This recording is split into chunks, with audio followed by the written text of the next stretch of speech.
to figure out where your feet should go and stuff. And like the cue was big chest, meaning just like stop looking at the goddamn ground for a second, and just pull up, get some air into your body, and squat. But then you got like people going way out with the toes and now you all got good chest. Yeah. Stick your butt back or like sit back or Not that I'm saying it wrong. It's just there's different cues. At Jesse's meet last week, someone squatted like 900 something. Yeah. JP 960. And you see how his knees didn't wobble? Yeah. And his feet were within that 12-degree window. He's a beast. I mean, it really just beautiful mechanics. Yeah. I mean, I think that's what we want to go to is, you're going to see more and more that as we press, that more guys are squatting that heavy, and we have their available range of motion. Yeah. Well, each guy I talk to now, like years ago, I'd ask somebody if they warm up or if they do mobility drills, and no one did shit. And now most of the guys, Ray. most of the time, when we asked Ray, we had him on the podcast, it's like, oh, you warm up and stuff. He's like, yeah, it takes me a long time to warm up. And he's taking his time trying to do some other things other than just squat. The bigger the metabolic load on an athlete. So if you're doing a 1-minute event or a 30-second event, it's long warm. If you're doing a 45-minute event, we can just we can squeak into it, right? But we're not treating our weightlifting, our powerlifting as like it's a really short event. It's a 6-second lift. So you better be prepped for it. And how many times have you had this experience where you do some kind of ascending, on the minute or an ascending set, and you've done so much volume, and then you PR at the end, all of a sudden you feel great, and you're like, what? Yeah, right. And you can actually hit the positions, and that's really it. I mean, like the positions should be effortless, and then we can actually talk about who's the strongest, not who can manage their nonsense. And just for true transparency, you can't lift heavy weights and not become stiff. Right. It's something you just got to fight against. Right. I mean, you just can't do it. Well, I think what you said is like for internal rotation in the knee, that powerlifters like 30% or degrees would be okay, even though you want 40. Like I think that's what everyone talks shit to us. Like, oh, you don't do mobility. I was like, I do a mobility, but in my opinion, mobility is just as specific as strength is. Yeah. Is the strongest powerlifter stronger than the strongest strongman? No, because they're different.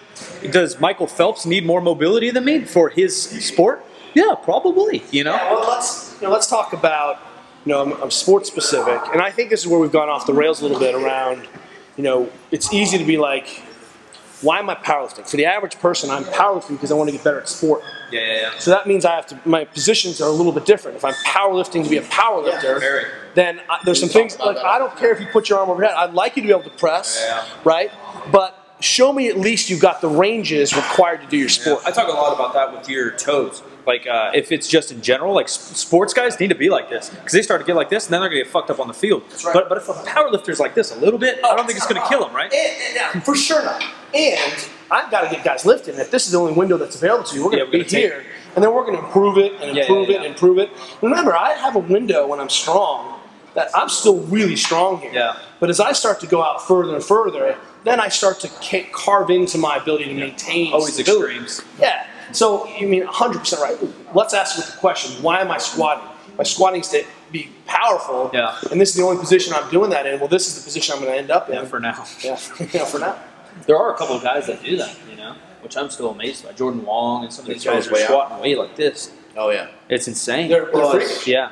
Their hips are kind of in line with the bars. Yeah, do you think that some of that might even be genetic? Like people talk about how your hip actually puts into your body? Or is that overdrawn? No, I think we need to be careful about what we call anthropometry, apologetics. Here's a good example. I have a friend in the UK. There's this notion of the Scottish hip. Have you heard of this? It's a deep hip socket, and because you have a deep hip socket, you can't squat all the way down. Well, but if you go watch Scottish children, they actually squat all the way down. Well, I know people talk about that the opposite with Asians. Like, Asian squat. But like kids squat, right? Yeah, white kids squat pretty good. Yeah, they all squat.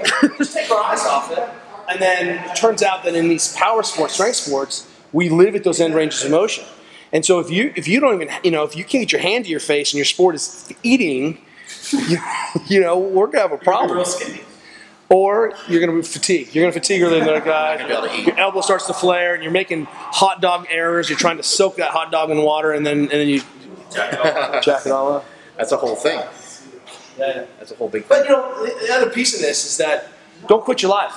Work on it, get under the bar. Work on it, get under the bar. Still have to work out. Absolutely. And just because you can't get into a good spinal position from the bottom doesn't mean that you need to be pulling from the ground. Yeah. You know, give yourself some big wagon wheels. Put yourself on, you know, let's get you strong in your ranges. And then, but let's not leave you there. Let's give you the next conversation. Yeah, improve on both. Yeah, and, you know, and I think there's a lot. J-Star's a big fan of the wagon wheels. Oh, yeah. But there's also a lot of opportunity for people to, in between these sets, to be opening up their hips. Right. You know, improve your position in between sets. There's something you can be doing, right? Always. I mean, what isn't that why you powerlift, so you can do something in between? Yeah. Like get on your phone, Eat Snickers. eat a Snickers, Drink a beer, eat some pizza. in between sets. Exactly. Have some candy. Exactly. Get on Instagram. Talk trash. Wow. That was awesome. Thank you. No worries. We gotta simplify it. Boom.